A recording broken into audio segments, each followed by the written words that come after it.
Sorcières, sorciers et moldus, érudits ou curieux, bienvenue dans Aspic, l'Académie des sorciers, un podcast intéressant et captivant. Une émission proposée par la Gazette du Sorcier.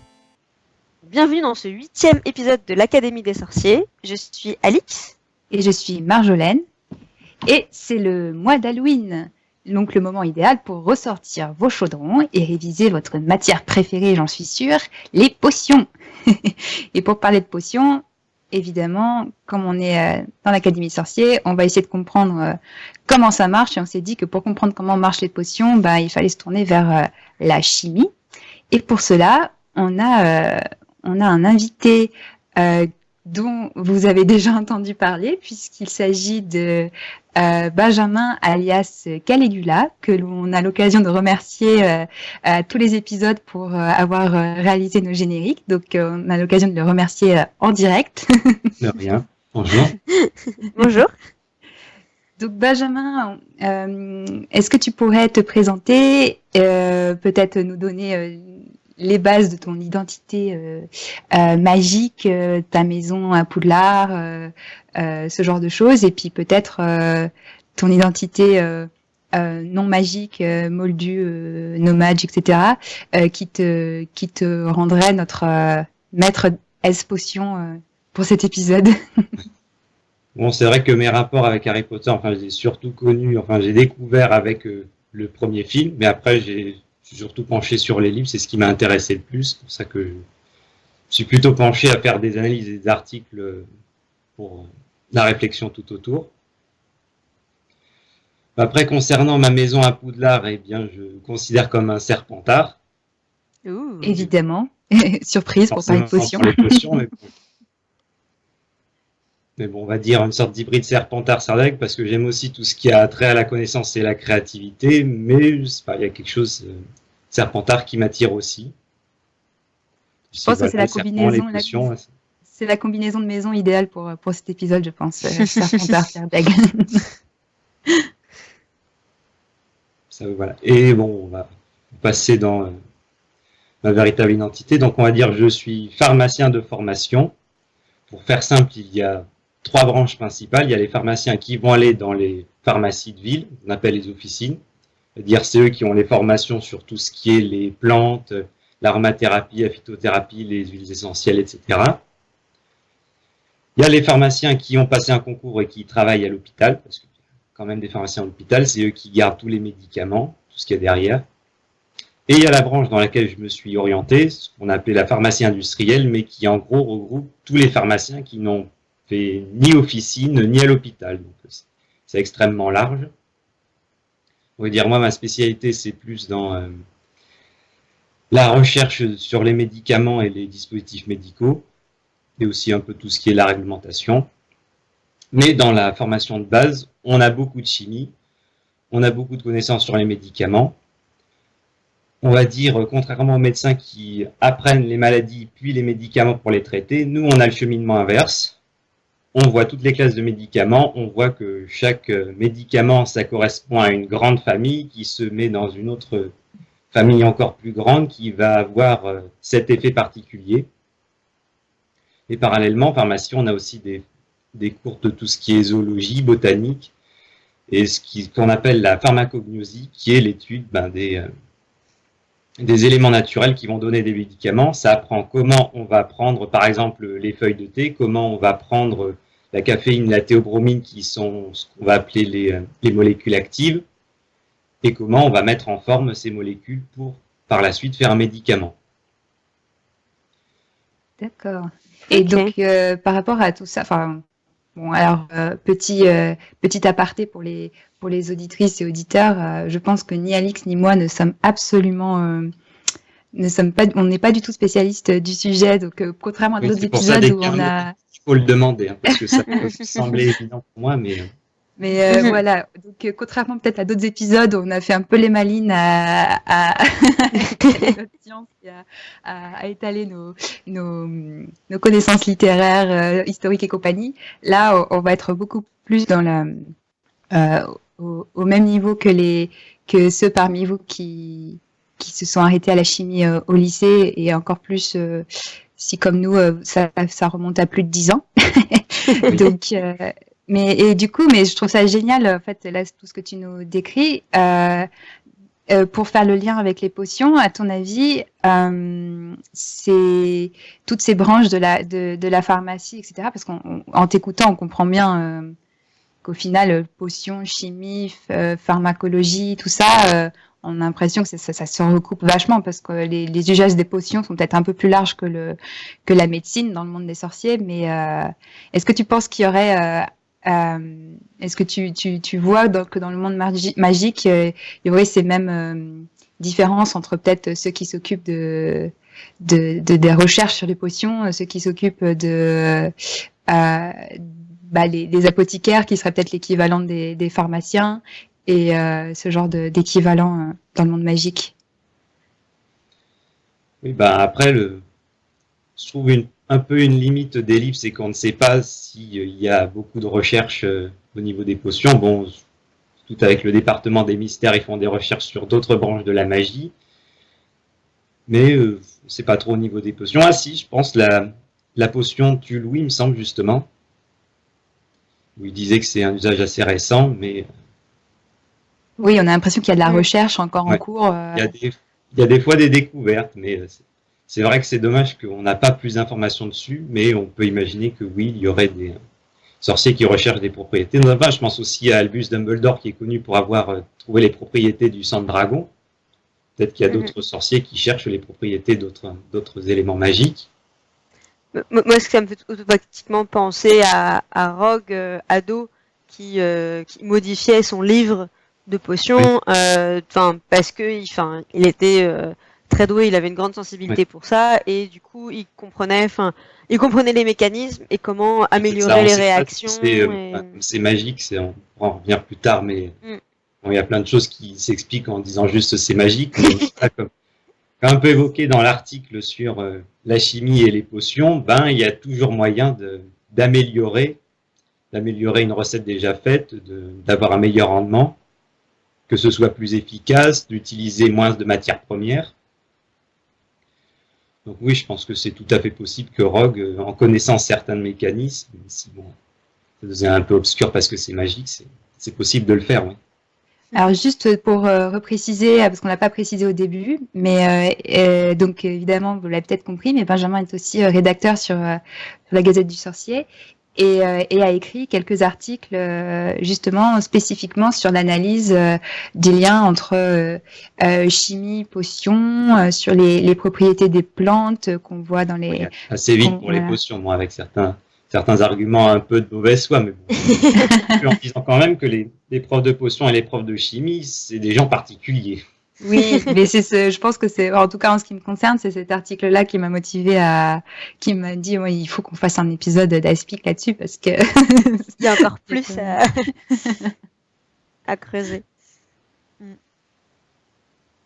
Donc on peut peut-être attaquer maintenant le vif du sujet. Alors on pensait déjà parler justement, là on a évoqué, mais des ingrédients utilisés dans les potions et donc utilisés peut-être aussi en pharmacie, en chimie, pour se demander, bon alors ces ingrédients magiques ou chimiques et donc parce que alors évidemment, dans toute la liste des ingrédients qui sont utilisés dans les potions, on a des ingrédients qui sont eux-mêmes des ingrédients magiques. Donc a priori, tu nous corriges si c'est faux, mais en pharmacie, dans le développement de médicaments, vous n'utilisez pas de foie de dragon, d'ongles de griffon, d'œufs de serpent cendre, de sang de licorne, de ce genre de choses, il me semble. Tu me corriges. Mais... Non, mais on va dire que si ces éléments ils peuvent contenir des molécules actives, on ne les mettra pas dans un bécher ou dans un chaudron, mais pourquoi pas. Alors justement, parlons de la base du coup. Qu'est-ce que tu entends par molécule active dans un ingrédient pour un médicament par exemple? Je pensais qu'on pouvait essayer de prendre un exemple. La lignée des mots autour de médicaments, chimie organique, chimie thérapeutique, toutes les étapes. En partant par exemple les feuilles de thé. mettons, on a les feuilles de thé, c'est la matière première. Les feuilles de thé elles contiennent un cocktail de plusieurs molécules, certaines intéressantes et d'autres pas. On va dire que les molécules qui ont un effet sur l'organisme, on appelle ça des principes actifs ou des molécules actives. Si on prend l'exemple des feuilles de thé, c'est tout ce qui est la caféine, la théophyline et la théobromine. Donc une fois qu'on a ces feuilles de thé, on va dire le domaine qui va s'intéresser à savoir comment on va extraire ces principes actifs, grossièrement, c'est la chimie organique. Pour faire simple, c'est la chimie qui s'intéresse à toutes les molécules qui contiennent au moins un atome de carbone, c'est-à-dire pratiquement toutes les molécules du vivant. C'est vrai que c'est un domaine assez large. Ça s'intéresse à savoir comment ces molécules vont réagir entre elles, mais aussi ça va donner, on va dire, quelques formules et principes pour savoir comment, à partir d'une feuille de thé, on va tirer la molécule de caféine et on va, entre guillemets, la rendre pure, avoir un bol avec rien que des molécules de caféine dedans. Une fois qu'on a les molécules de caféine, il y a l'autre domaine que j'avais évoqué dans l'article, c'est la chimie thérapeutique, aussi appelée chimie médicinale, mais bon, moi dans la formation on avait appelé ça thérapeutique. C'est la chimie qui s'intéresse donc à la molécule elle-même, savoir comment elle va agir sur l'organisme, quels sont les petits groupements autour de cette molécule qui vont avoir l'effet, etc. Après, une fois que la molécule est, qu'on mange notre comprimé de caféine, ça rentre dans le domaine assez général de la pharmacologie. Donc la pharmacologie, c'est l'étude de l'effet de la molécule sur le corps. Donc ça fonctionne aussi en disant ça va activer le récepteur machin, ça passe par ici. Et on va dire, il y a la dernière branche, c'est la porte de sortie, c'est peut-être l'évoquer assez rapidement, c'est la pharmacocinétique. Là, c'est l'inverse, ça va être l'étude. Qu'est-ce que le corps va faire à la molécule? Ça s'intéresse à savoir comment cette molécule va être éliminée, par quelle voie elle va sortir, comment l'organisme va la transformer. Et après, normalement, la molécule est dégradée et la caféine a disparu. D'accord. Mais du coup, c'est vrai que on a commencé par une petite boutade de se dire que peut-être la différence avec les potions, c'est les ingrédients, mais en fait non, peu importe finalement le principe. On pourrait avoir l'impression que a priori la science des potions, ça pourrait marcher exactement de la même manière. Ouais. Mais je pense notamment à la pharmacocinétique, enfin comment c'est éliminé. Bon, on va dire les potions, c'est magique parce que normalement, la pharmacocinétique, c'est en plusieurs étapes. Tout d'abord, le médicament être absorbé. Il faut savoir que tous les médicaments qu'on prend, quand ils vont passer dans l'intestin, ils vont plus ou moins passer dans le sang. Certains ne passent pas du tout, d'autres très bien. Et c'est pour ça qu'il y a toujours un certain temps de latence entre le moment où on prend un médicament et le moment où il fait effet. Alors que dans le monde magique, une potion, dès qu'on la boit, l'effet est pratiquement immédiat. Il n'y a pas de temps de... Ouais, on zappe un temps de latence. Et de même, l'élimination, en général, le médicament n'est pas éliminé d'un coup. Il y a un certain temps. C'est pour ça que les effets se dissipent peu à peu. Et de même, dans le monde magique, quand l'effet est fini, c'est fini. Oui, puis ils ont l'air d'avoir un petit peu moins de... Les sorciers ont l'air d'avoir, comme d'habitude, un petit peu moins de précautions quant aux effets secondaires. Parce que des fois, on a quand même le cas de la pimentine, la potion pour le rhume de Madame Pomme Fraîche, où du coup ça leur donne un effet... où ils ont l'air de souffler, d'avoir de l'air qui leur sort... de la fumée, de la fumée et du coup, ils rougissent aussi beaucoup et donc du coup les Weasley, ça leur fait, je sais plus comment c'est décrit, mais c'est, on leur dit qu'ils ont l'air ça fait un peu Poulard Express quoi, ça fait un peu locomotive, donc ça fait même fumer les oreilles. De la potion. Ouais.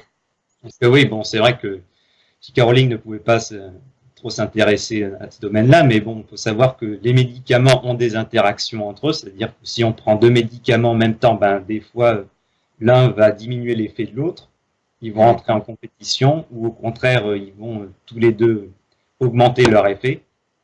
C'est pour ça que dans certaines maladies, on prend plusieurs médicaments différents, c'est pour potentialiser l'effet. Mais bon, c'est vrai, il n'y a pas trop de traces d'interaction entre des potions. Ouais. Pas, si on prend une potion pour se réveiller, une potion pour s'endormir, si c'est le plus fort qui gagne. Ça se passe. Et c'est la magie des potions fait qu'ils ne se télescopent pas, elles ne se perturbent pas. Ou alors, serait bien parce que bon, on n'a pas d'exemple, mais ou alors quand ils prennent ces 2 potions aux effets contraires, ça crée un troisième effet magique complètement. Ça pourrait, oui. Ouais, différent en fait. Je sais pas, ça pourrait provoquer, je sais pas, une crise de fou rire par exemple ou quelque chose comme ça. Mais et donc si on revient sur les ingrédients, on va dire. Alors là, peut-être qu'on reconnaît le serpentard, mais tu nous as proposé pas mal d'exemples de venin. Oui, on va dire par rapport aux ingrédients qui sont déjà donnés sur la liste d'ingrédients Potter Wiki, les potions, il y a un certain nombre, c'est des poisons. Et pour les ingrédients, c'est une sorte de poison. Mais c'est vrai qu'on a toute une série de poisons, mais qui sont... Des médicaments sont tirés des animaux, des végétaux et parfois du monde minéral. Mais c'est vrai que ce qui m'intéresse plus, c'est les poisons. Enfin, les poisons d'animaux, de végétaux, parce que c'est aussi un peu comme ça la découverte de médicaments. Il y a quelques exemples comme ça, où c'est un poison qui va faire tel effet, et il y a quelqu'un qui s'est dit, moi j'ai un malade qui a cette maladie, c'est l'inverse, si je lui donnais un peu de ce poison, est-ce qu'il irait mieux?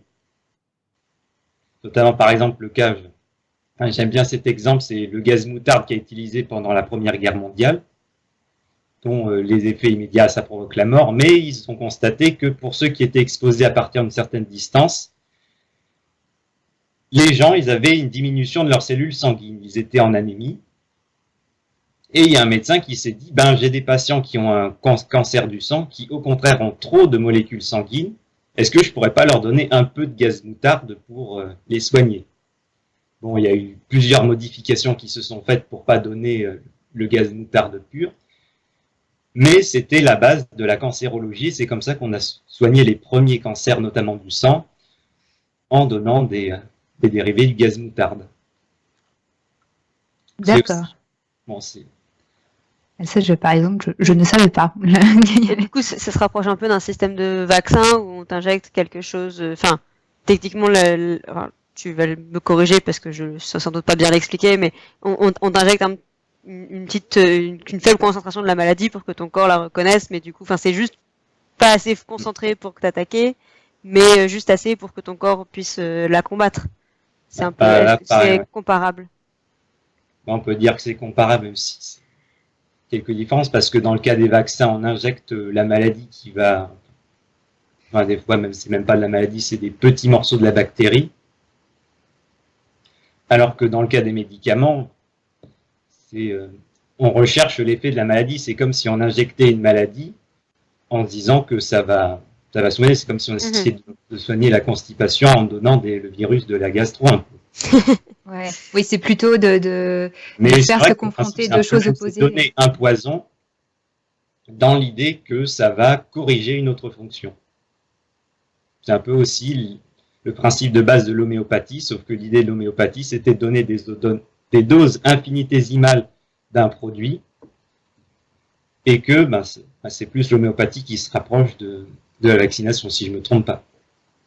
On donne des doses tellement faibles que le corps va se préparer à ce type d'attaque, et l'idée serait que ça le corrige. Mais bon, j'ai juste eu 1 heure sur l'homéopathie.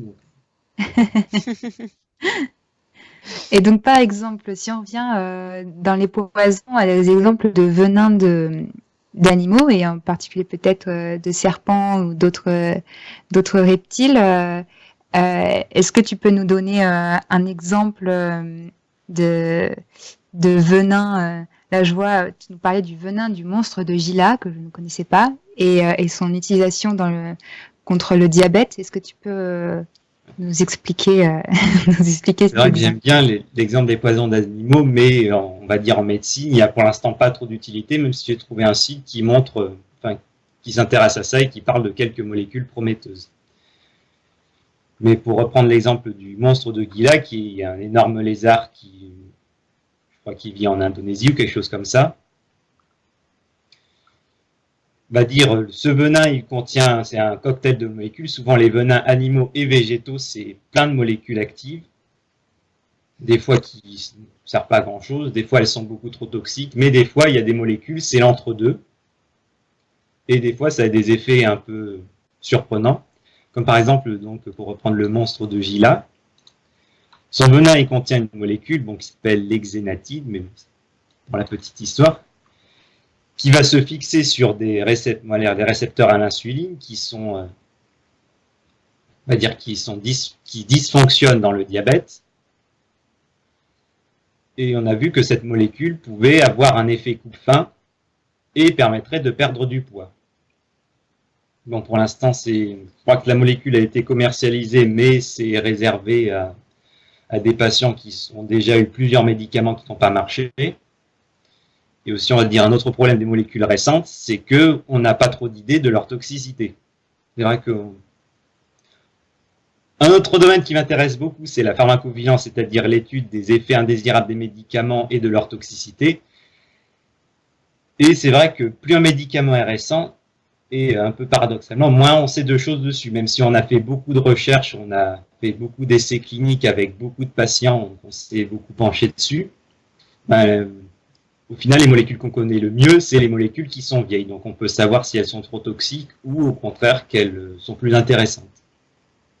Ok, donc en fait, plus on utilise une molécule depuis longtemps, plus on utilise un élément depuis longtemps, plus on peut avoir d'exemples, parce que j'imagine que dessus, oui.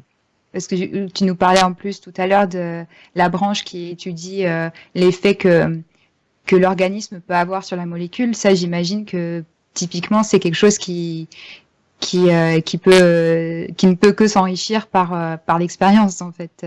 Donc parce que bon, j'imagine que malgré qu'on soit tous de la même espèce en tant qu'être humain, on a deux organismes peuvent peut-être parfois avoir des effets différents. Justement, c'est une limite des tests des essais cliniques, c'est-à-dire les tests des molécules sur la personne humaine avant que ça soit commercialisé. Bon, normalement, c'est très bien encadré. Mais on va dire la limite, c'est que justement, c'est un peu trop encadré, c'est parce qu'on veut sélectionner des patients, on va dire les patients un peu parfaits, c'est-à-dire en général, ils ont juste la maladie étudiée.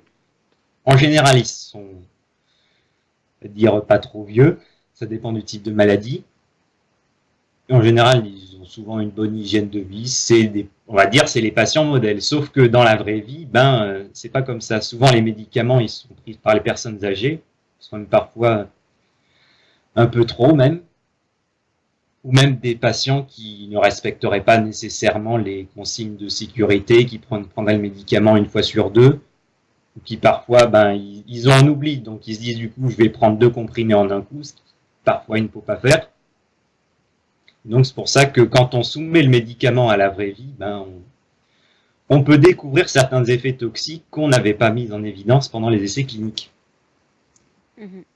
Et en t'écoutant, je pensais à autre chose qu'on j'avais pas forcément pensé en préparant l'épisode, mais tout ça, ça peut aussi, si on revient au monde magique, on a régulièrement des mentions des différences physiologiques qu'il y aurait entre les sorciers et les moldus.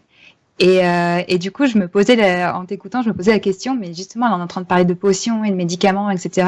Et on s'est souvent les débats dérivent des fois sur il y a des maladies spécifiques chez les sorciers et est-ce que les sorciers pourraient par exemple avoir le cancer et du coup est-ce qu'ils le traiteraient autrement ou est-ce que finalement ce serait quelque chose qui est typique moldu et en fait c'est un domaine en fait ça étend plus mais c'est quelque chose qui est déjà étudié pas au niveau des sorciers et des moldus évidemment qui peut être envisageable en fait d'un point de vue scientifique d'avoir des choses, des différences comme ça qui s'expliqueraient scientifiquement. Ouais, c'est vrai qu'il me semble que J.K. Rowling avait dit que les sorciers, ils n'avaient pas plein de maladies des moldus. Je crois que, enfin, l'exemple du cancer et autres, il avait dit que justement, ils n'avaient pas ces maladies. Donc oui, ça laisserait penser que les sorciers auraient un organisme différent. Bon, après, on va dire c'est la magie, mais bon, pour éventuellement trouver des justifications scientifiques en parlant des gènes différents, des résistances, et il y a d'autres endroits où justement ils ont des faiblesses. C'est pour ça que, notamment, par exemple, la dragoncelle, ça ne touche que les sorciers, des trucs comme ça. Et puis après, il y a aussi le fait que pas forcément des maladies à proprement parler, mais il y a plein d'accidents qui peuvent être corrigés assez facilement par la magie. Enfin, voilà, quand on pense à toutes les fractures qu'il y a, enfin, on prendrait pas des médicaments pour se soigner, mais enfin, oui, c'est ça. Les potions, c'est ça, les potions sorcières ont moyen de ressouder les os, enfin, même d'un sortilège. Madame Pomme Fraîche, elle répare d'un coup de baguette les poignets cassés et ce genre de choses. Et alors après, il y a la potion pour faire repousser les os. Là, c'est encore différent. Mais du coup, il y a aussi ça, il y a que la magie permet, enfin, des petits incidents qui peuvent arriver à tout le monde. Effectivement, à part comme on l'a évoqué dans le dernier épisode de Salut les sorciers, la myopie, où ça, par contre, ils n'ont pas réussi à faire en sorte que... Pourquoi ils ne corrigent pas la myopie? Peut-être que ça les dérange pas. ça donne l'air sage et vénérable. Oui. C'est ça. Ça donne une certaine autorité, les lunettes. C'est un accessoire de mode trop important chez les sorciers. Les lunettes en 2001 de Dumbledore ont lancé un mouvement. Et dans les ingrédients, donc, si on veut continuer sur les poisons, là on a parlé d'exemples de poisons d'origine animale, mais évidemment, et ils sont très présents aussi dans le monde magique, on a des poisons végétaux et du coup, poisons, enfin en tout cas des ingrédients d'origine végétale, et alors évidemment, oui. Et aussi dans le monde moldu, on utilise beaucoup les plantes, hein, tu nous l'as mentionné tout à l'heure, ça fait partie, c'est même une branche à part entière. Et justement, tu nous as fait aussi sur la Gazette du Sorcier un article avec plusieurs plantes. Donc je sais pas, là peut-être que je peux te laisser choisir de laquelle tu as envie de parler. Moi, c'est vrai que j'avais retenu la digitaline aussi parce que ou la belladone aussi. Enfin voilà, je sais pas de laquelle tu aurais envie de parler. Je sais pas, c'est vrai que je les aime un peu toutes, mais j'aurais une préférence pour la belladone parce que c'est quand même une jolie petite fleur. Donc la belladone, en plus, c'est une plante assez commune. Bon, dommage que j'ai pas de slide pour montrer à quoi elle ressemble. Bon, c'est une plante assez commune et c'est aussi un poison assez répandu parce qu'elle produit des baies assez grosses, bien noires et d'un noir très brillant et qui ont l'air très appétissantes. Mais le problème, c'est qu'elles sont extrêmement toxiques. On m'avait dit qu'il suffit de manger 3 baies pour tuer un enfant. C'est pas beaucoup. En effet. Et donc, du coup, voilà l'exemple de la belladone. Bon, encore une fois, il y a plusieurs molécules, mais la molécule principalement responsable de sa toxicité, c'est l'atropine. On va dire qu'il y a une molécule qui active une partie du système nerveux. Donc, pour essayer de faire simple, on a notre système nerveux, il y a 2 grandes fonctions. La fonction repos et la fonction, on va dire, stress et activité. Donc, sympathique et parasympathique pour donner le vocabulaire un peu technique. Et donc, il faut savoir que le poison de la belladone, l'atropine, ça va activer le système lié au stress et donc ça va provoquer plusieurs effets qui y sont liés, comme par exemple, bon, simplement une rétention d'urine ou une constipation, parce que quand on fait du sport, comme disait notre professeur, quand ça remonte à la nuit des temps, quand on était en train d'essayer d'échapper à un tigre aux dents de sabre, il fallait éviter d'avoir envie d'aller aux toilettes. Même voilà, ça va augmenter le diamètre de l'iris pour voir pour mieux savoir où on pouvait se cacher. Ça va également augmenter le rythme cardiaque, et c'est justement ça la principale cause de toxicité, parce que le cœur va beaucoup s'emballer, va battre trop vite, et à un moment, il va s'arrêter.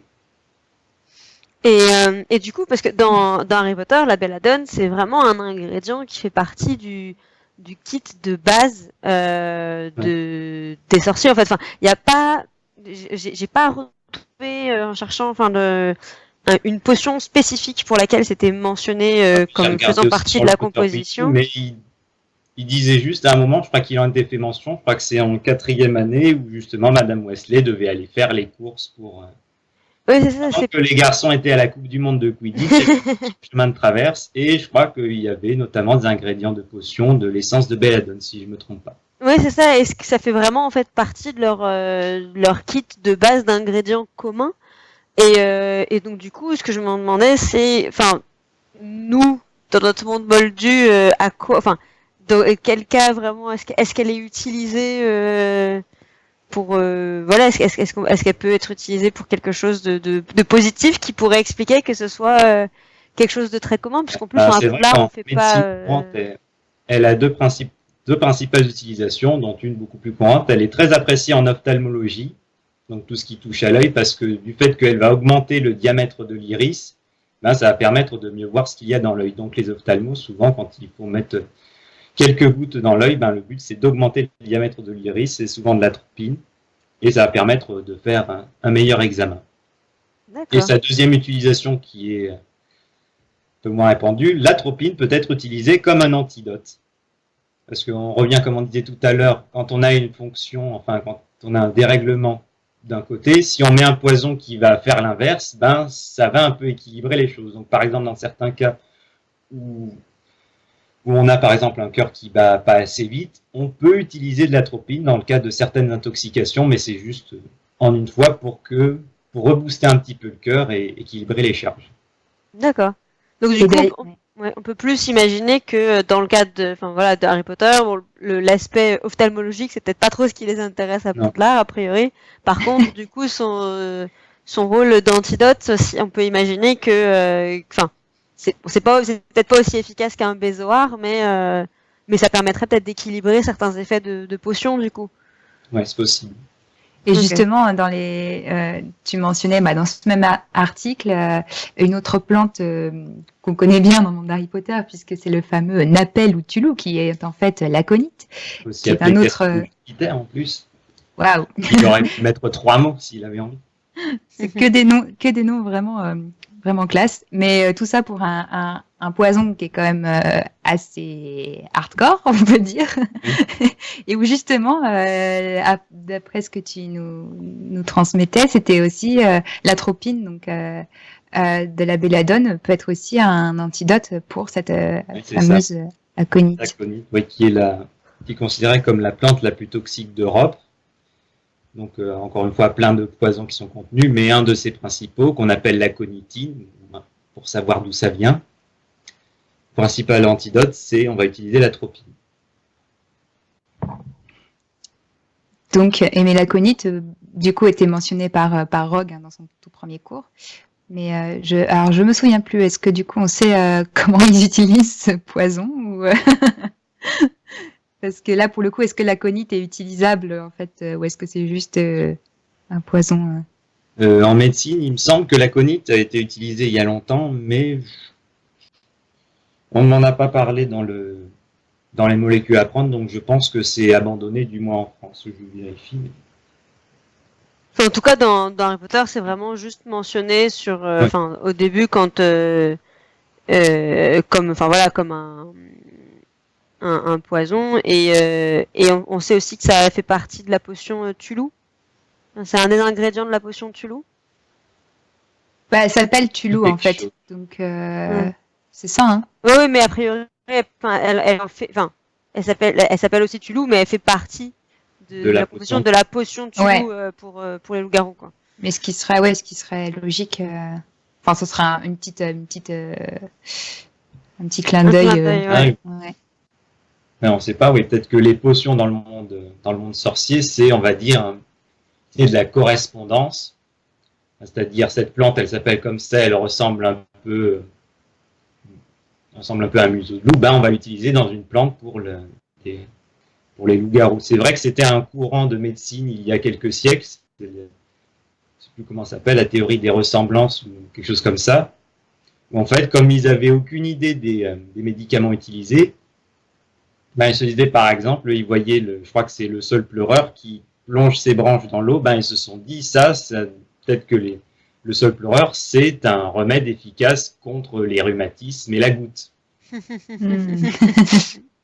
Évidemment, ça Donc voilà, peut-être ça fonctionne un peu comme ça dans le monde magique, peut-être. Et en parlant d'une plante dont tu parles aussi dans toujours ce même article, mais là, pour le coup, on sait qu'elle est utilisée spécifiquement en plus dans plusieurs potions, c'est la valériane.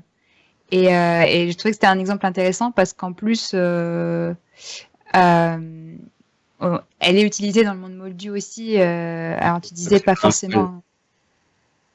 Voilà, donc je sais pas si tu peux nous en dire plus sur la valériane. Donc dans le monde magique, on sait que elle rentre dans la composition à la fois du filtre de mort-vivante à partir de ses racines et de ses tiges pour la potion d'amnésie. Donc d'ailleurs, c'est marrant de faire un parallèle entre donc le filtre de mort-vivante, c'est un très très fort somnifère, et potion d'amnésie, du coup, voilà, comme son nom l'indique, pour effacer des souvenirs. Donc c'est marrant, peut-être ce parallèle entre...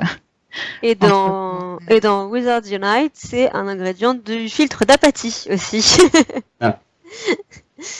Qu'on pourrait peut-être un peu rapprocher. C'est partie utilise parce que je revois qu'il disait que les racines, c'est pour le filtre de mort vivante et qu'on utilise les tiges pour la potion d'amnésie, mais c'est vrai que ça me fait penser que certaines parties des plantes sont plus concentrées en certaines molécules, donc ça remonte à plusieurs années, mais je me souviens qu'on avait dit que pour certains médicaments, on va utiliser spécifiquement une partie de la plante et pas les autres, et que parfois une partie complètement différente peut servir à faire autre chose.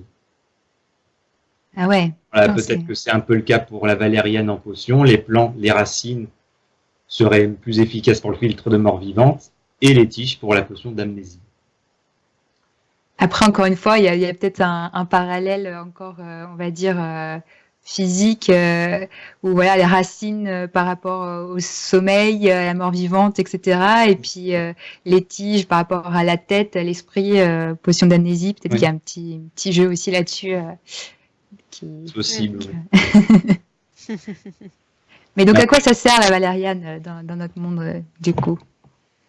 Je crois que c'est surtout utilisé en phytothérapie. C'est principalement, je crois, un calmant.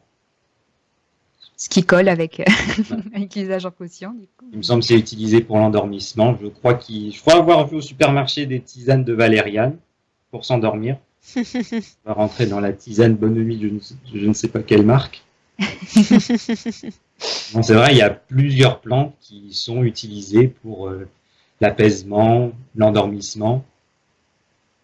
Je ne sais plus comment ça s'appelle, je crois que c'est le phytol, je crois, qui est un mélange de plusieurs plantes qui est censé calmer, diminuer l'anxiété, etc. D'ailleurs, c'est aussi le cas du filtre de mort vivante, puisque il me semble que ça contient aussi de l'armoise. Oui. C'est un usage, il me semble, assez répandu, donc peut-être que J.K. Rowling s'en est inspirée pour... elle savait que c'était utilisé dans ces indications-là, donc a dit que dans le monde magique, ça permettrait de potions de sommeil, filtre de mort vivante, peut-être. Bon, du coup, on a eu plein d'exemples d'ingrédients. Peut-être qu'on peut passer à d'autres parallèles. D'ailleurs, justement, parfaite transition. Si on veut parler maintenant de potions en particulier. J'avais juste encore des petites questions sur les ingrédients, quelque chose qui m'intéresse un peu, parce que du coup, quand on regarde un peu les listes d'ingrédients assez variés qu'on peut trouver dans le monde magique. Donc on a un peu parlé tout à l'heure des venins d'animaux, mais il y a plein d'autres parties du corps des créatures qui sont utilisées. Enfin voilà, on a parlé tout à l'heure brièvement du foie de dragon. On a aussi le crin de licorne, le sang de licorne, les œufs de runospore, les plumes de Jobarami ou ce genre de choses. Donc évidemment ces créatures n'existent pas. Par exemple, on a les épines de porc-épic, où là le porc-épic c'est un animal qui n'a rien de magique. Et donc est-ce que on a des équivalents d'utilisation de certains, enfin peut-être plus maintenant, mais à une époque de plumes d'animaux, d'œufs, de ce genre de choses, enfin de parties du corps assez spécifiques comme ça qui ont été ou qui sont encore utilisées pour la chimie, pour des médicaments, pour ce genre de choses. Est-ce que c'est quelque chose qui se fait? Après, ça a été utilisé il y a un certain temps, bon, je ne sais pas trop. C'est vrai que je crois que dans certaines médecines traditionnelles, ils utilisent des parties d'animaux, des œufs, etc. Bon, j'en suis pas sûr du tout, mais il me semble. Mais après, on va dire dans la pharmacie industrielle et la fabrication de médicaments, c'est un élément entier, c'est moins intéressant parce que c'est un peu embêtant parce que c'est toujours un cocktail d'énormément de molécules. Un foie de dragon, enfin surtout quand c'est un ensemble de cellules. Pour créer un médicament et une molécule en particulier, c'est pas très intéressant. Enfin, il faudrait arriver à tirer quelque chose, faire des extractions et du coup, ce ne serait plus on utilise du foie de dragon, mais la molécule, machin chose, qui est tirée du foie de dragon. Ouais, par exemple, parler le sang de dragon et de licorne, je pensais à une sorte d'équivalence, c'était pas vraiment un médicament, mais ça me faisait penser au sérum qui était utilisé avant les vaccins, où, par exemple, quand il y avait la variole, on injectait la maladie à un cheval, bon, ça ne le tuait pas, il produisait dans son sang des anticorps pour lutter contre cette maladie. Après, on prélevait au cheval un peu de sang, pas beaucoup, pour récupérer les anticorps, et après, on injectait ces anticorps à un malade, et ça lui permettait de combattre la maladie. Bon, après, c'était pas une utilisation pour utiliser des molécules et faire des médicaments, mais c'est une sorte d'équivalent thérapeutique. Ouais, on utilise un animal un peu comme intermédiaire on utilise un autre organisme animal comme intermédiaire pour créer ce dont on a besoin pour l'humain, du coup, ce serait ça l'idée. Moi, si on continue à parler des animaux intermédiaires, il me semble que le meilleur exemple, ce sont les antibiotiques, où presque tous les antibiotiques, ce sont des poisons que des bactéries ou des champignons font contre d'autres bactéries ou champignons. Parce que la compétition est extrêmement rude dans le monde microbien, où sur la peau, il y a des millions, peut-être des milliards de bactéries qui se battent entre elles et surtout contre les nouveaux venus. Et la meilleure façon, c'est de créer des poisons qui vont tuer d'autres bactéries. Donc c'est vrai que les antibiotiques qu'on utilise, c'est des bactéries pas forcément du corps, on va trouver ailleurs. Mais voilà, ça c'est un exemple d'intermédiaire. Bon, c'est vrai que maintenant les antibiotiques, c'est en synthèse chimique totale, c'est-à-dire que on va créer la molécule de rien, alors qu'il y a d'autres façons de créer des médicaments où, par exemple, là, on pouvait prendre des bactéries pour les faire sécréter certaines molécules, c'est notamment le cas de la pénicilline. On met plein de bactéries dans une énorme cuve, et après, on récupère ce qu'elles vont créer et on va le trier. D'accord. Mais du coup, là, on voit peut-être une différence, alors peut-être déjà entre la médecine traditionnelle, la médecine industrielle, enfin la chimie industrielle, tout ça.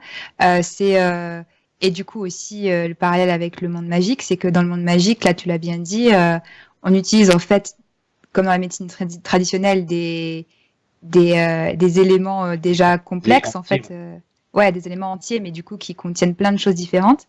Alors que... peut-être que la magie, c'est justement que ça va uniquement prendre ce qui est intéressant et le reste va disparaître. Ah ouais, du coup... Ce que je trouve aussi intéressant, c'est que dans les potions, dès qu'on met un truc entier dedans, a priori, ça se dissout parfaitement et ça disparaît. Alors qu'on sait tous, quand on met des feuilles de thé dans de l'eau bouillante, les feuilles ne vont pas disparaître. Ok, donc peut-être un résidu, ça va pas se dissoudre parce que les morceaux sont trop gros. Mais dans les potions, on a l'impression qu'ils mettent des trucs entiers, du foie, des épines, et que ça se dissout complètement. Oui, le résultat est toujours très homogène. Et du coup, ils n'ont pas besoin de cette innovation moldue de pouvoir créer de pouvoir extraire les composés ou de devoir synthétiser partir de zéro. Visiblement, non. Après, on a, je crois que c'est dans le tome 6, quand justement il y a quand Harry utilise le manuel du prince, où il extrait de la sève d'une fève, et que, enfin, le manuel indique qu'il faut la couper, et le manuel les instructions de Rogue disent qu'il faut la presser justement pour obtenir plus. Et donc peut-être que, Ce qui me semblait logique. Moi, c'est vrai que il y a des contre-exemples qui disent que des fois, ils ne mettent pas les parties entières. Ils mettent pas les parties entières. Enfin, il y a aussi par exemple, les racines de Marguerite. Quand Drago se fait griffer et gratiner par Buck, et où du coup c'est Harry qui lui coupe ses ingrédients. Enfin, il doit couper les racines de manière très. Enfin, c'est Ron qui coupe les racines, je crois, pour Drago, de manière très fine. Donc il y a quand même une notion de petite transformation et d'efficacité sur des morceaux de taille égale, sur une plus grande quantité de sève extraite, plutôt que de mettre toute une gousse ou une entière. Il y a des contre-exemples. Mais c'est sûr que c'est pas c'est loin d'être le cas pour tout, quoi. C'est un peu quand ça les arrange.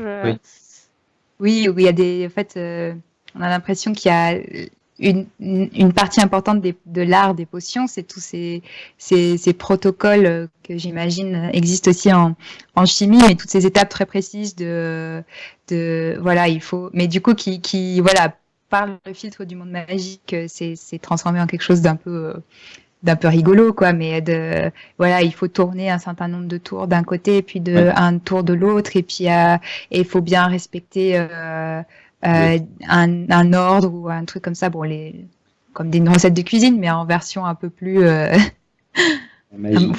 magique, où du coup on a l'impression que tourner dans un sens, par exemple, tourner dans un sens particulier et pas dans l'autre, ça changerait complètement la synthèse peut-être de ce qui se passe dans le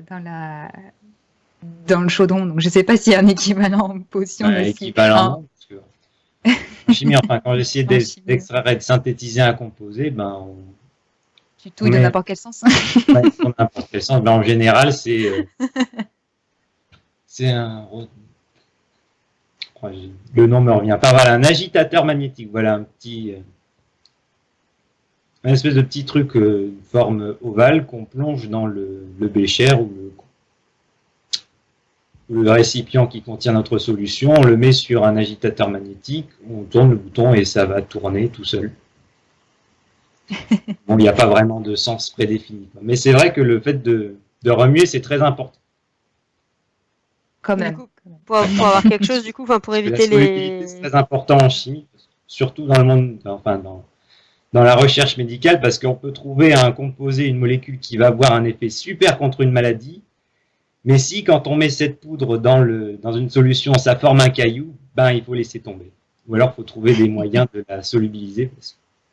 Il ne faut surtout pas que quand on avale un truc, ça reste un caillou dans le système digestif. Ouais. Pas comme un bézoard, par exemple, au hasard. Vous imaginez.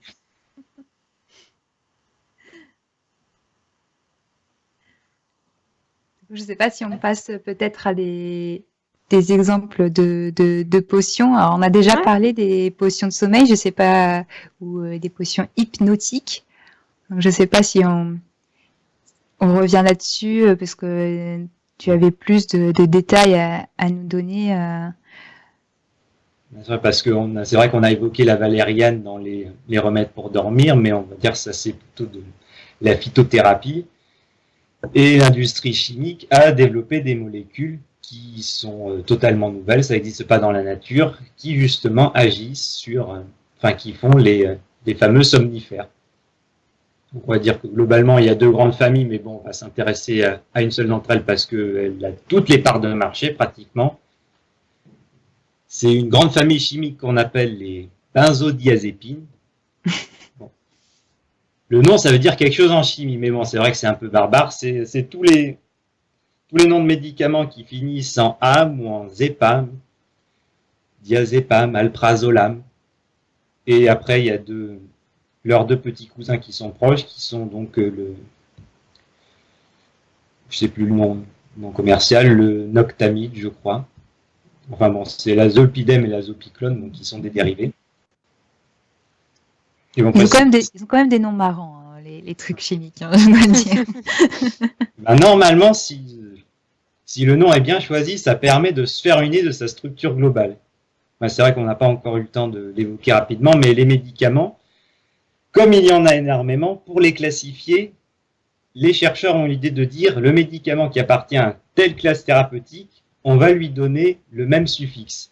Comme par exemple, les plus répandus, les bêta-bloquants qui se finissent par olol, bisoprolol, athénolol, acébutolol, etc. Quand on a des médicaments qui finissent par le même suffixe, on se dit, ben, du coup, ça appartient à telle famille thérapeutique, c'est un bêta-bloquant, c'est utilisé dans l'arythmie, dans l'hypertension, etc. La plupart des familles de médicaments, c'est comme ça, mais il y a des exceptions, malheureusement, on ne sait pas trop pourquoi. Et après, théoriquement, le début du nom de la molécule, c'est censé donner des indications sur sa structure. Mais bon, il faut s'y connaître un peu. Et moi, je me perds souvent. On utilise plus le suffixe pour savoir c'est un médicament qui appartient à telle famille thérapeutique. En gros, les chimistes ont leur propre langue, quoi. Ils ont créé leurs petits éléments de langage qu'ils assemblent et qui créent leurs mots voilà, qui veulent dire quelque chose, mais parce que... La dénomination commune, où le principe, c'est que peu importe où on va dans le monde, la molécule s'appelle pareil. C'est ça, on va dire, la limite des noms commerciaux. Par exemple, le dafalgan pour le paracétamol. Pardon. Le problème des noms commerciaux, c'est que ils changent en fonction des pays. Donc, si on veut par exemple du paracétamol et qu'on va aux États-Unis ou je ne sais où et qu'on demande du dafalgan, ils savent peut-être pas ce que c'est. Alors que si on demande du paracétamol, normalement, le pharmacien ou le préparateur, la préparatrice sait de quoi on parle et il peut en proposer. Ah, d'accord, du coup, il y a une langue commune. Ouais, on appelle la dénomination commune internationale, qu'on abrège souvent en DCI. Et voilà, après, ce qui, on va dire, pour la note qui rend un peu fou certains pharmaciens, c'est que normalement, les médecins sont censés prescrire en DCI, mais il y en a encore beaucoup qui prescrivent avec le nom commercial. Enfin, nous, à la faculté, on nous a dit qu'il fallait toujours apprendre la DCI et que le nom commercial, bon, c'est pas trop grave. Mais après, quand je me suis retrouvé à faire des stages en pharmacie et qu'il y avait que des ordonnances avec des noms des noms commerciaux, je savais pas ce que c'était. On est vite perdu. Bon, voilà, on peut peut-être refermer par la parenthèse. Pour revenir à nos hypnotiques, donc la grande famille des benzodiazépines, qui sont utilisées largement aussi comme anxiolytiques. On va dire, pour faire simple, leur mécanisme d'action, comment expliquer? Il y a des neurones dans le cerveau qui sont chargés des fonctions inhibitrices, donc l'endormissement notamment, on appelle les neurones GABA. Et l'action des benzodiazépines, ça va consister à stimuler ces neurones inhibiteurs qui vont inhiber des fonctions du cerveau et donc, par exemple, calmer l'anxiété ou provoquer l'endormissement.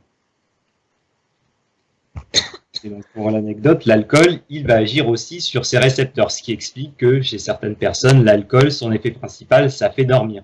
Ça va aussi expliquer l'effet des inhibiteurs de l'alcool, la perte d'équilibre aussi. Mais bon, l'alcool, ça agit sur d'autres récepteurs, ce qui explique ses nombreux effets. Moi, je trouve ça toujours génial quand on rentre vraiment dans le détail de tel machin. Bon, j'ai dit en machin et en truc, c'est plus facile pour moi.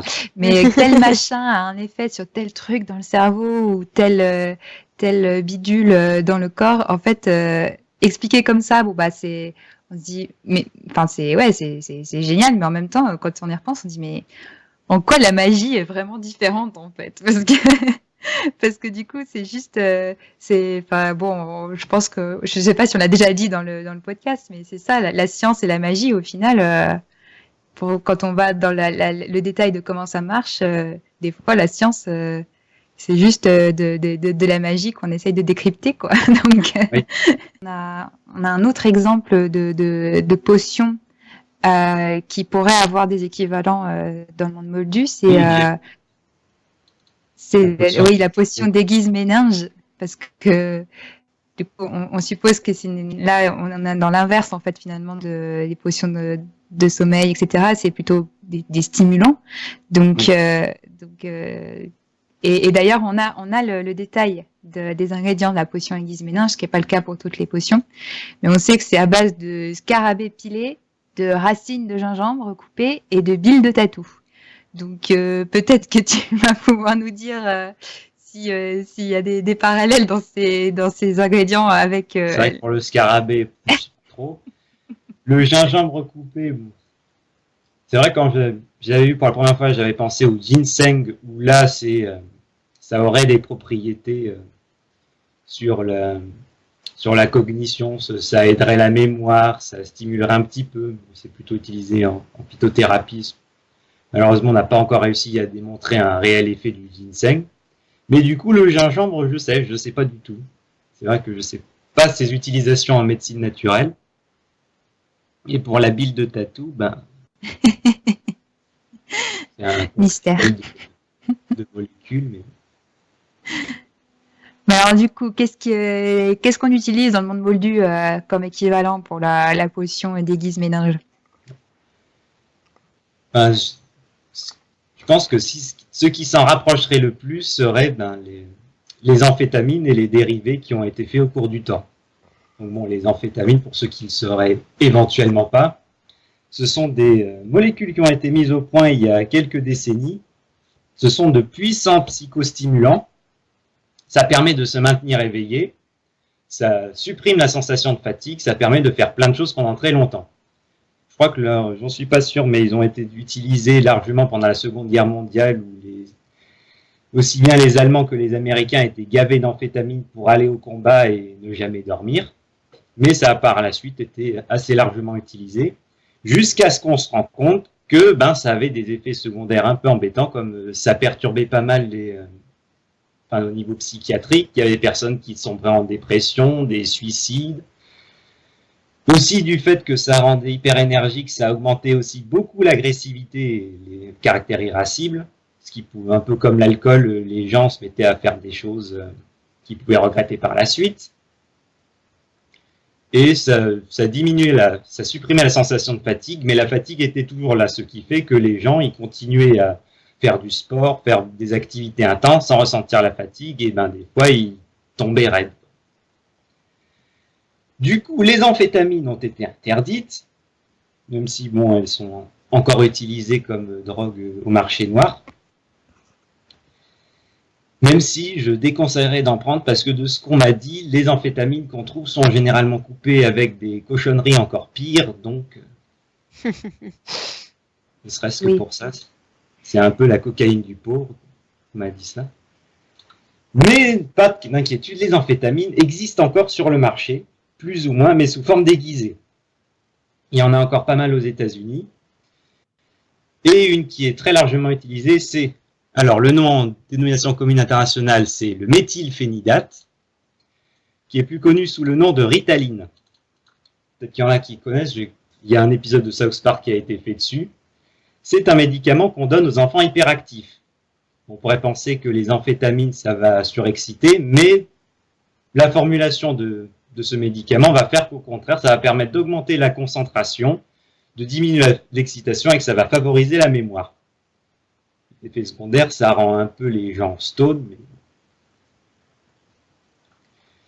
Du coup, ce médicament, même s'il est réservé aux enfants hyperactifs, il est largement détourné. Enfin, je n'ai pas pu le constater moi-même, mais apparemment dans les milieux universitaires, les milieux étudiants, ou même auprès d'enseignants et de professeurs et de chercheurs, il est détourné parce que justement, ça permet de rester éveillé, de se concentrer, favoriser la mémoire, augmenter la productivité.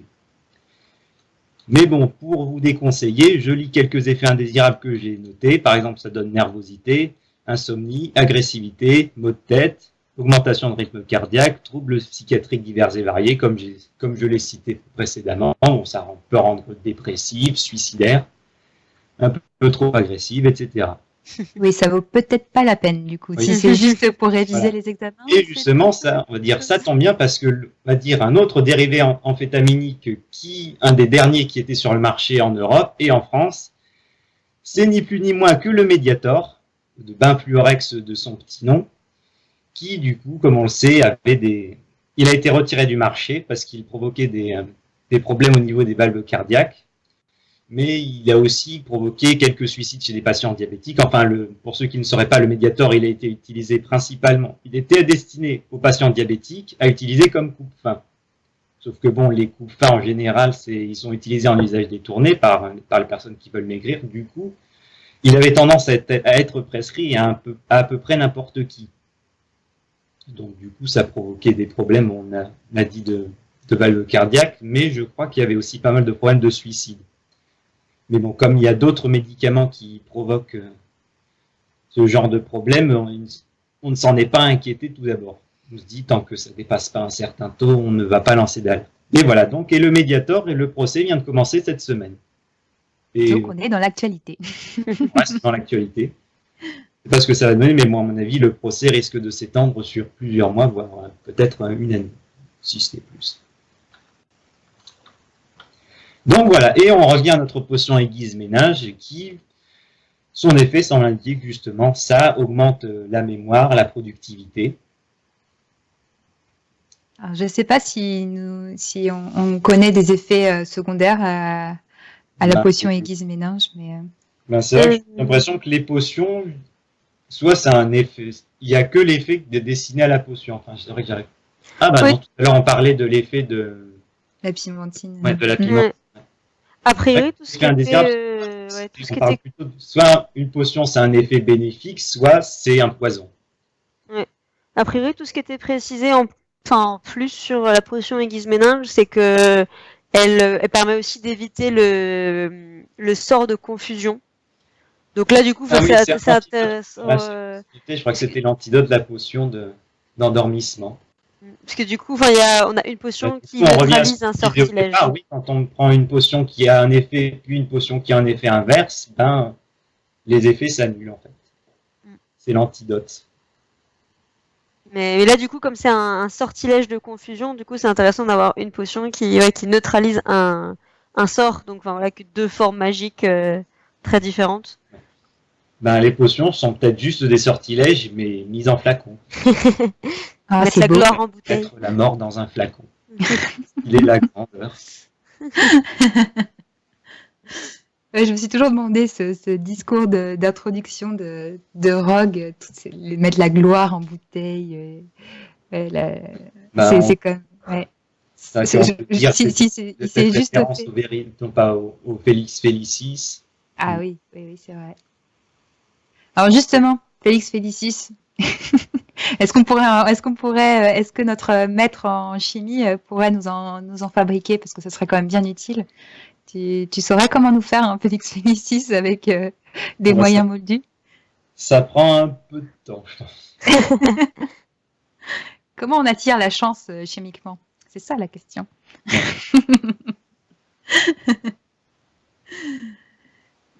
Du coup, ouais. Est-ce que le Félix Félicis, c'est pas un peu l'exemple de ce qui est pas du tout justement réalisable dans notre monde, puisque la chance, c'est pas du tout quelque chose de concret, de physique. C'est un concept. Ouais. C'est pas du tout quelque chose de scientifique et qu'on peut définir d'un point de vue moléculaire. Ben, pas du tout, non. De toute façon, on peut tout à fait penser qu'elle n'existe pas. Ouais. Et que du coup, en fait, on pourrait imaginer, parce que quand on lit un peu la description du Félix Félicis dans le tome 6, ce que je trouve assez intéressant, c'est que, en fait, on a plus l'impression que Harry, ça lui donne, c'est plus la potion qui lui donne du courage et qui lui retire un peu des inhibitions. Ouais, et la confiance, ça lui donne la confiance. C'est ça. C'est un peu l'alcool ou... Ouais, et qu'en fait, c'est plus un effet là qui peut-être est plus réalisable, effectivement, si ça ressemble à l'alcool. On sait que c'est quelque chose qui peut être distillé et qui est présenté de manière erronée comme une potion de chance pour bien la marketer. C'est parce que du coup, il fait exactement ce qu'il... Enfin, il fait tout ce qui pourrait lui porter chance, enfin lui être bénéfique par la suite. Notamment, par exemple, j'ai oublié son prénom déjà. ou quand il sort de la salle commune, il pousse légèrement Dean qui est juste derrière Ginny et que du coup ça va provoquer leur séparation, ou même que quand je crois qu'il y a Ron et Hermione qui étaient dans le dortoir, il les fait sortir en même temps que lui, du coup la Lavande les voit et donc ça accélère aussi la rupture entre Ron et la Lavande. Donc c'est vrai qu'il y a tout un débat quoi sur le Félix Félicis. Est-ce que c'est voilà aussi magique que ça, et que du coup ça donne la bonne inspiration au bon moment, et ouais, mais pour le coup c'est vraiment une magie ultra puissante quand même. Ou est-ce que c'est encore la question, y a-t-il un destin dans le monde d'Harry Potter, parce que on peut quand même forcer un peu un destin qui nous serait favorable. Ouais, mais c'est vrai que si on décide de le prendre, le Félix Félicis, ouais, si on décide de le prendre vraiment que comme en fait un booster de confiance et ouais, un désinhibiteur, ou je sais pas, enfin quelque chose qui permet d'oser faire des choses et qui en fait du coup c'est ça qui nous donne l'impression d'avoir de la chance. Là on a des équivalents dont on a un peu parlé, mais dans d'autres drogues ou d'autres psychotropes qui du coup pourraient avoir cet effet-là. Le Félix Félicis, il fait prendre toujours de bonnes décisions, alors que l'alcool et les drogues c'est vrai. C'est vrai. C'est trop désinhibé. Et du coup, comme on parlait justement d'effets secondaires tout à l'heure, pour le coup c'est aussi une des potions où on a des éléments d'effets secondaires. Où Slughorn dit que quand on le prend à haute dose, ça provoque justement un excès de confiance, de l'imprudence, de l'étourdissement. Et donc là, on se rapproche peut-être encore, un peu plus des effets négatifs de l'alcool, alors que effectivement sur une dose classique et réglementaire, c'est que du positif. Oui. Alors que même une petite dose d'alcool, c'est pas forcément que du positif. Mais du coup, si on peut continuer sur un peu des potions comme ça,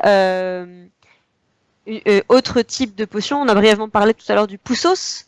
Donc là, les os, on sait que les os peuvent se ressouder, que ça arrive, que ça se fait, que c'est quelque chose qu'on sait faire. Mais est-ce qu'on peut imaginer une potion pour les faire, quelque chose qui permettrait d'accélérer la reconstruction des os, ou les faire pousser en fait? Faire pousser les os, faire repousser un os, déjà, il faudrait que quelqu'un ait perdu un os. Bon, à part avec une formule de Lockhart, dans la vraie vie, c'est un peu plus difficile à imaginer ce cas de figure. C'est pas faux. J'avais pas vu les choses sous cet angle. Oui, c'est vrai que ça nous arrive pas de perdre juste l'os en général, on perd tout ce qui est autour. Après, on peut imaginer quelqu'un qui se retrouve, comme dans un cas d'accident où il y a une amputation, si on peut faire repousser, du coup, c'est faire repousser un membre en fait. On fait repousser pas que l'os. Oui, non, c'est ça, mais l'os, le muscle, les tendons, etc. C'est vrai, ce serait intéressant. C'est vrai, je connais pas du tout ce domaine, donc je ne sais pas s'il y a des recherches à ce sujet. Enfin, je crois que pour l'instant, les gens se concentrent sur le membre artificiel, le transhumanisme, les hommes cyborgs. Pour l'instant, on est plus du côté, on va créer une prothèse de main qui justement va répondre comme une vraie main, plutôt que de se dire on va faire repousser un bras, parce que ça me semble un peu compliqué là. Parce qu'en fait, le développement des membres, ça se fait durant l'embryogénèse, durant le stade fœtus, et c'est dû à l'activation de certains gènes, et je ne sais pas si ce serait possible de réactiver ces gènes une fois au stade adulte. Mais après, c'est possible qu'il y ait des chercheurs qui se penchent sur la question. D'accord. Du coup, si on pense à des... alors, c'est plus vraiment des potions, mais on est peut-être plus dans un cadre médicament. Les boîtes à flemme.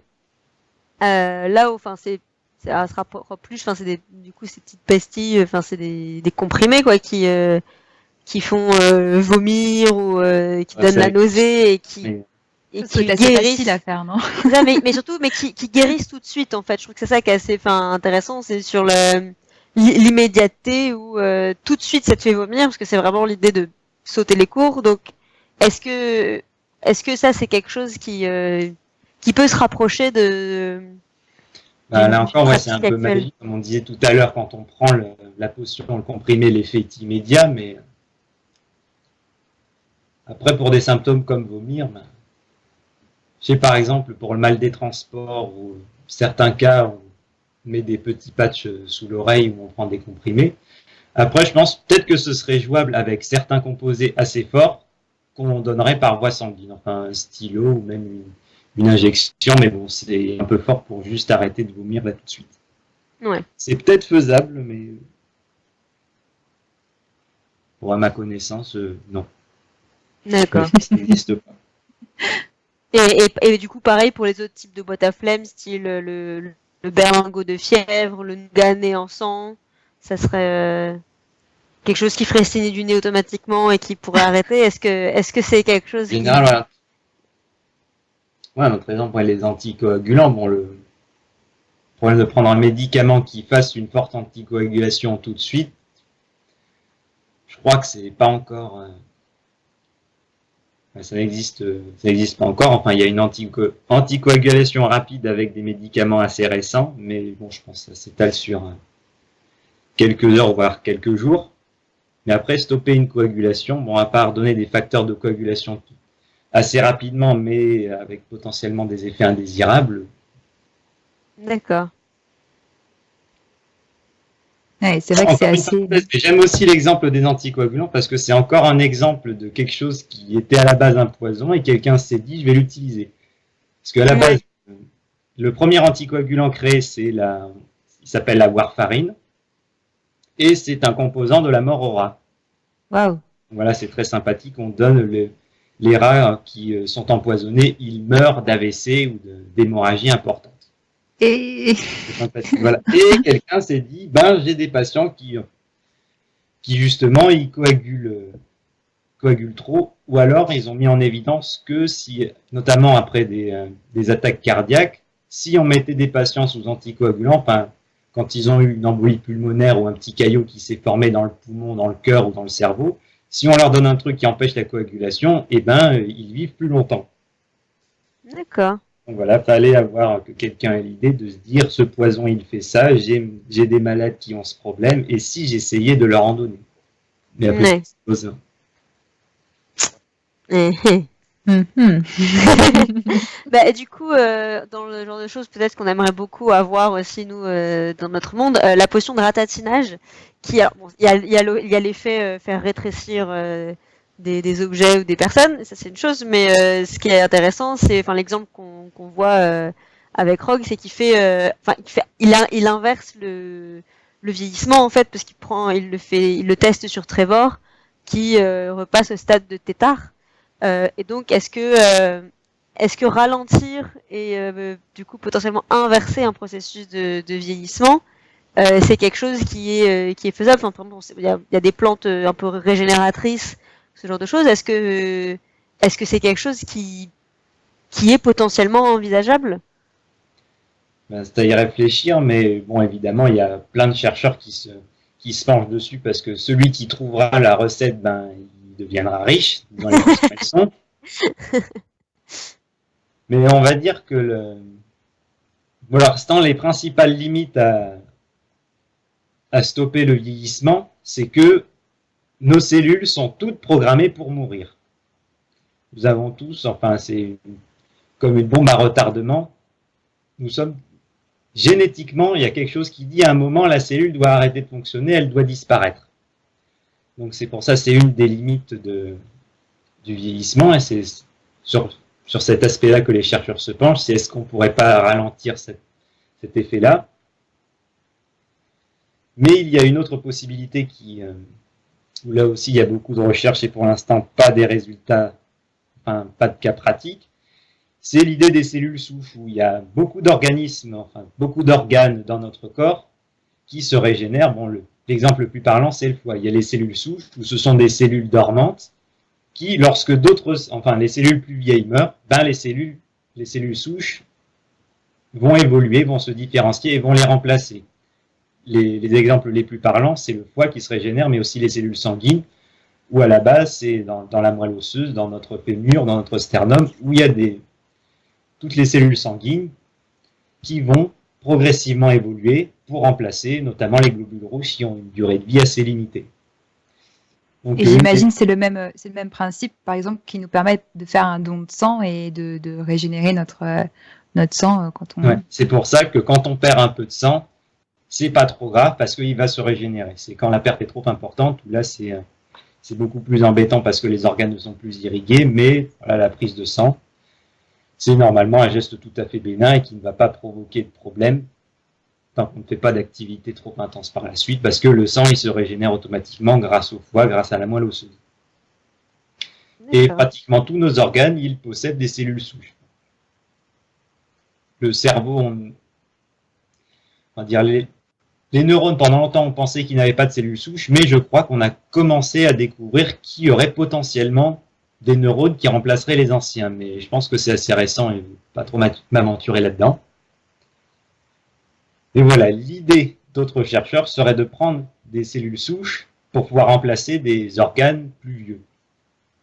Ou même une autre technique qui est assez récente et qui a valu à son découvreur le prix Nobel, c'est trouver un mot plus simple, des cellules souches, la reprogrammation de cellules. J'ai essayé de trouver un moyen d'expliquer ça un peu vulgairement, mais si on prend n'importe quelle cellule de l'organisme, on va dire qu'elle a suivi son vieillissement, mais ce chercheur a découvert que si on donnait certaines molécules à cette cellule, elle pouvait justement revenir à l'état de cellule souche. On appelle ça se dédifférencier, c'est-à-dire redevenir comme les autres cellules. Et une fois que cette cellule s'est dédifférenciée et redevenue une cellule souche, elle pouvait se retransformer en autre chose. Donc en fait, c'est la création de la métamorphose, en fait. C'est un peu ça. Parce que le rêve ultime serait de pouvoir prendre n'importe quelle cellule de l'organisme. L'idée serait par exemple de prendre des cellules de peau, qui sont facilement remplaçables. On les met dans un milieu de culture. On va les retransformer en cellules souches. Et à partir de cette cellule de peau qu'on a retransformée en cellule souche, on pourrait créer toutes les autres cellules de l'organisme. Ça, c'est le rêve ultime, ce serait le but final. Mais le problème, c'est que pour l'instant, on ne connaît pas trop toutes les molécules qui permettent de dédifférencier. On ne connaît pas trop les molécules qui permettent de dire je veux que ma cellule souche, elle se transforme en cellule de foie, se transforme en os, se transforme en muscle. Et le troisième problème qu'on a pour l'instant, problème technique, c'est que les cellules qui sont nouvellement créées, elles ne sont pas stables, c'est-à-dire qu'elles se retransforment. Le problème, c'est par exemple qu'on prend une cellule de peau, on la retransforme en cellule souche, on crée une cellule de foie, on le met dans le foie, et finalement, la cellule décide que ça ne lui plaît pas, elle se transforme en dent. On se retrouve avec des dents dans le foie, ce qui serait un peu embêtant. C'est sûr. C'est pas très pratique. Oui. Bon, ce sont les limites actuelles, mais là, franchement, quand il raconte tout ça, on se dit, mais il a découvert le principe. Ça lui a valu le prix Nobel et il a eu de la chance parce qu'il a eu le prix Nobel pas longtemps après sa découverte pour montrer à quel point c'était important. Donc voilà, pour l'instant, c'est que de la théorie. Il y a encore énormément de progrès à faire là-dessus, mais on sait que c'est possible. C'est un peu la quête, l'équivalent de la quête de la pierre philosophale des chimistes, quoi. C'est un peu... Après, ça soulève beaucoup de problématiques éthiques. Bon, ça fait encore une parenthèse dans la parenthèse, mais bon, le problème de ces cellules souches, c'est que qui c'est qui y aurait droit? Parce que l'idée, ce serait de remplacer les organes, mais mettons par exemple, on a un patient cirrhotique qui a un alcoolique chronique qui a bu toute sa vie, qui a un foie en mauvais état, quand son foie il est aussi dur que du bois. On lui fait une injection de cellules souches et il a un foie comme neuf. Alors que quelqu'un qui aurait fait attention, qui aurait une bonne hygiène de vie et qui, on va dire, n'aurait pas consommé d'alcool, il n'y aurait pas droit. Voilà, c'est ce genre de questions qui se posent. C'est pour ça que on se demande où placer la limite dans la recherche. Parce que si on arrive à développer cette technique, ça va apporter plein de questions dans ce genre. Parce que oui, in fine, ça pourrait permettre de tous rester relativement jeunes et beaux, mais du coup, si on reste tous jeunes et beaux et potentiellement plusieurs centaines d'années, quid de la population? Est-ce qu'on pourra encore faire des enfants? Enfin, si encore on a des enfants, que nos enfants ont des enfants et que tout le monde est comme ça, déjà que là, pour l'instant où tout le monde meurt, il y a des problèmes de surpopulation. Si on développe ce genre de technique, Après, évidemment, Comment trouver un équilibre après, évidemment, les personnes qui auraient accès à cette technique, ben, ce serait une proportion infime de la population du monde, mais là encore, on peut se demander pourquoi elles y auraient droit, à part parce qu'elles ont payé pour.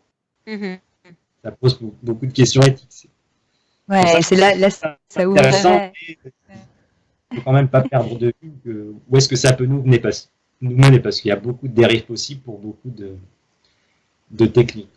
Mais c'est vrai que de toute façon, c'est vrai ça ouvrirait tout un sujet, mais qu'on a peut-être vu en sous-texte là, dans tout ce que tu nous racontais. Enfin, c'est un énorme pouvoir en fait, tout ça, mine de rien, d'avoir d'être capable grâce à la chimie, grâce à la pharmacologie, grâce à tout ça, d'être capable de faire tout ce que tu nous as décrit. C'est, comme on dit, un grand pouvoir implique de grandes responsabilités, n'est-ce pas?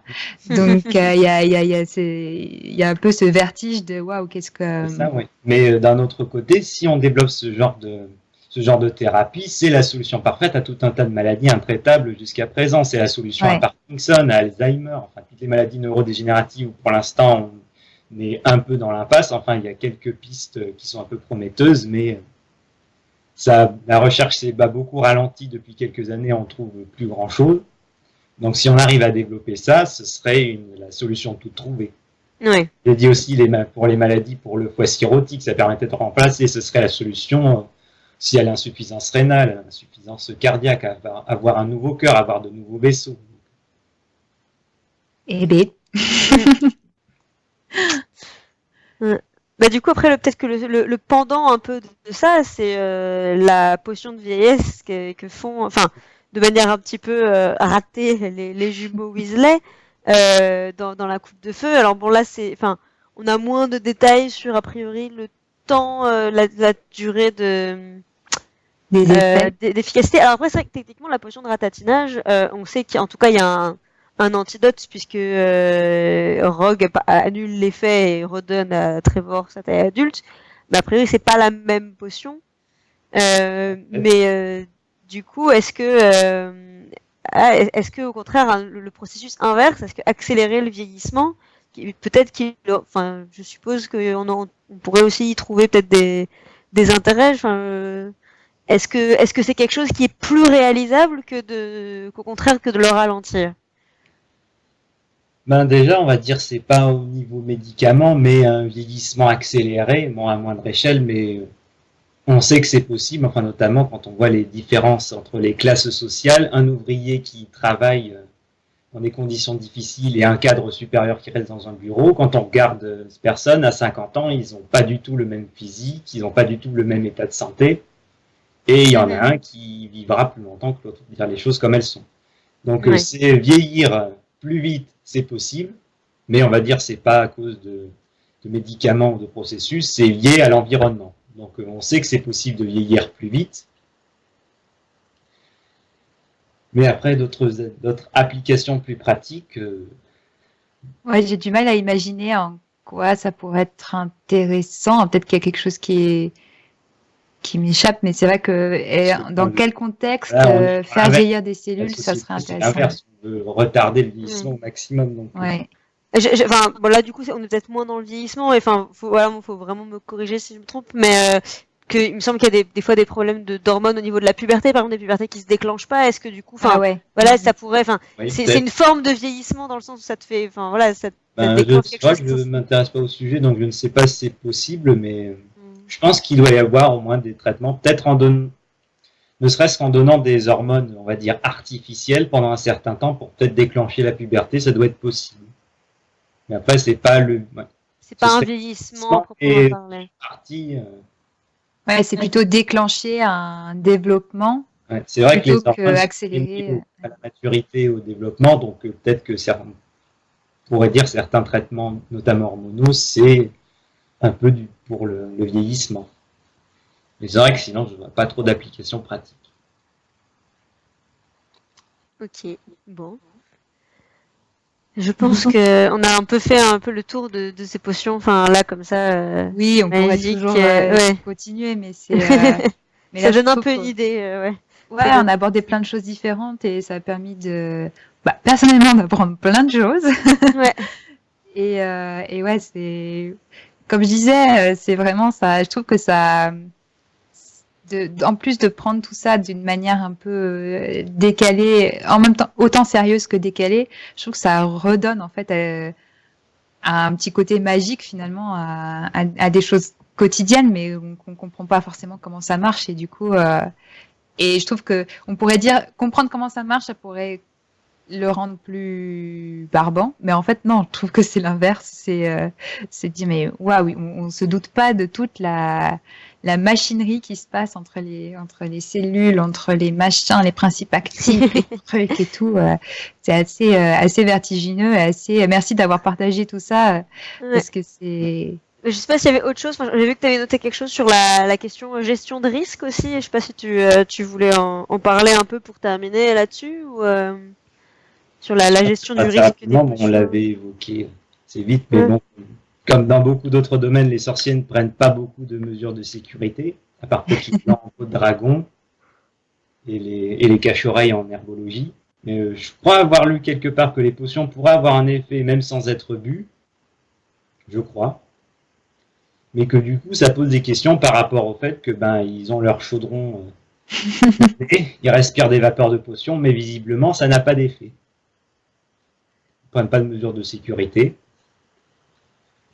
Je Oui, ne c'est pense vrai. pas qu'ils aient des gants non plus de protection lors de la fabrication de potions. Puis quand Ouais. on voit tout ce qui se passe dans les salles de potions, il y a toujours des accidents, il y a toujours. Vraiment.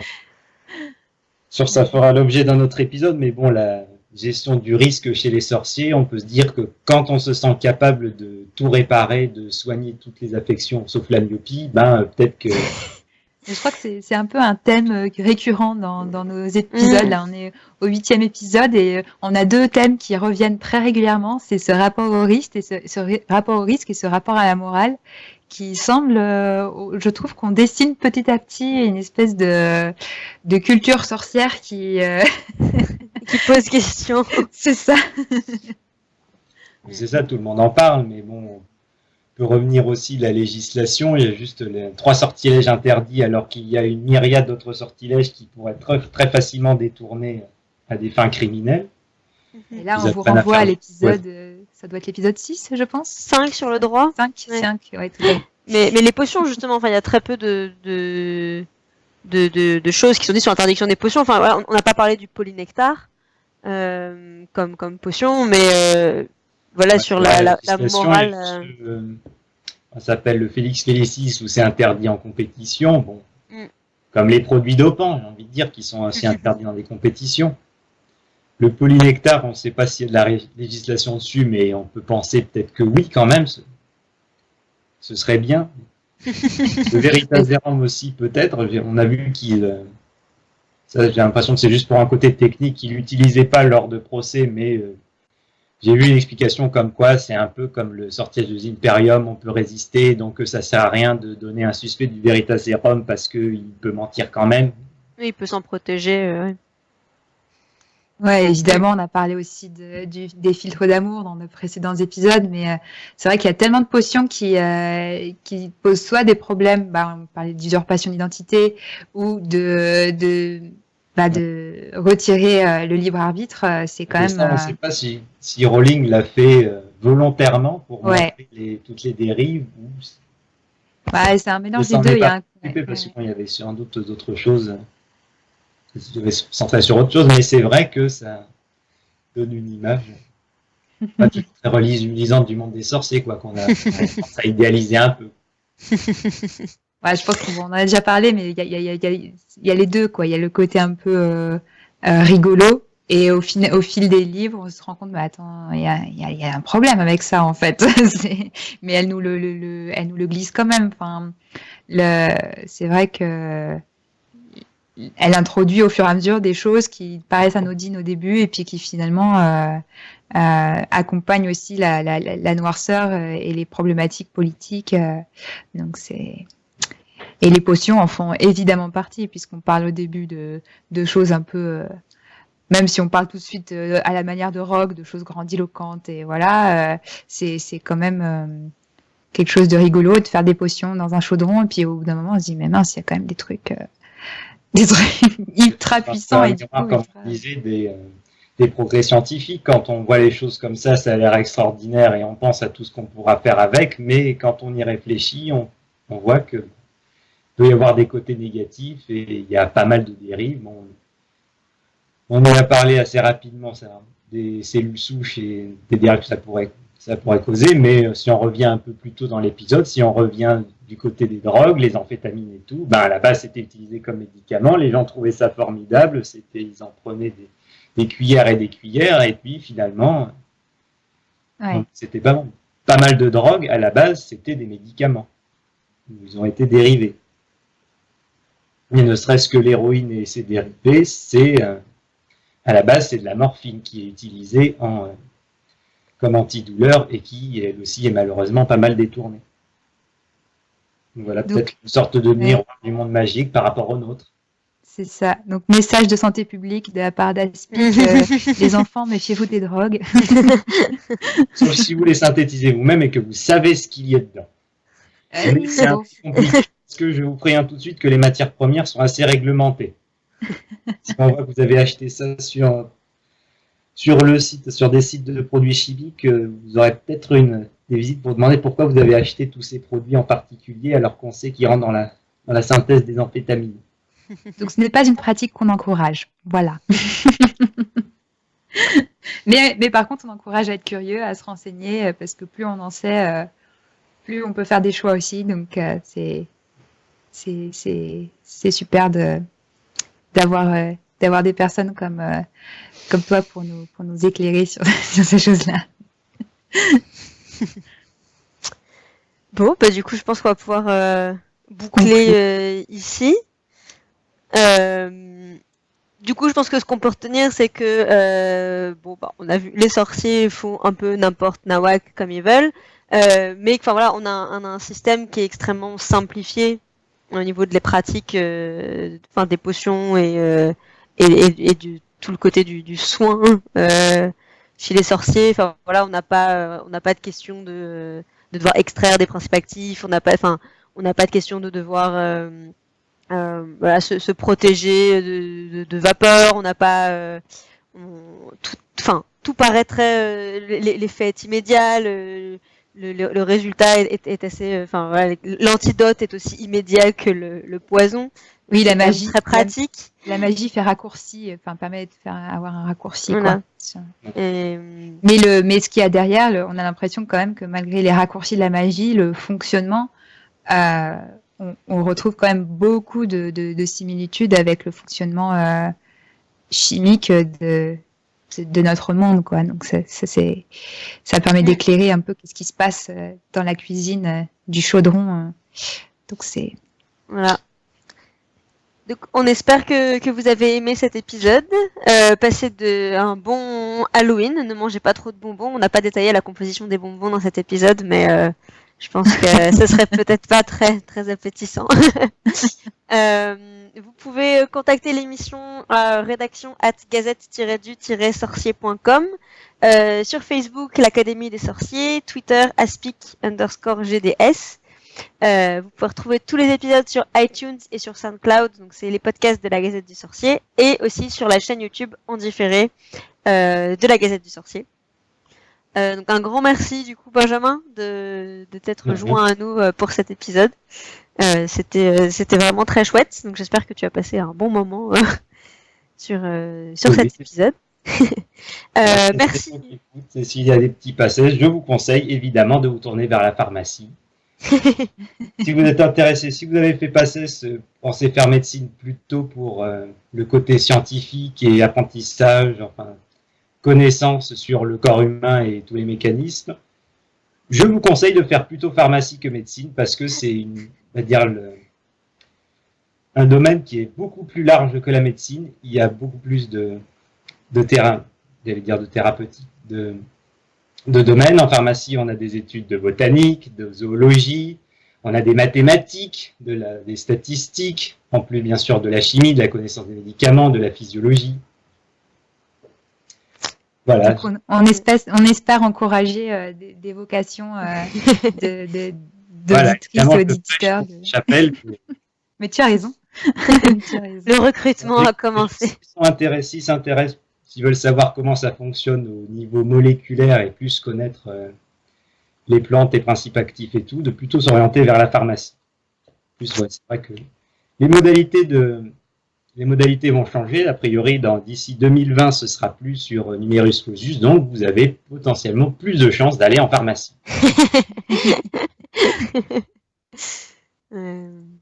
Très bien. Et ben, voilà, vous me direz les lecteurs, les auditeurs, s'il y en a qui ont été inspirés s'il y a des par petits cet épisode. indécis. Du coup, voilà, merci aussi Benjamin pour le générique et merci à Salem pour le montage. Donc, et à très bientôt pour le prochain épisode de l'Académie des sorciers. Passez bus d'abord.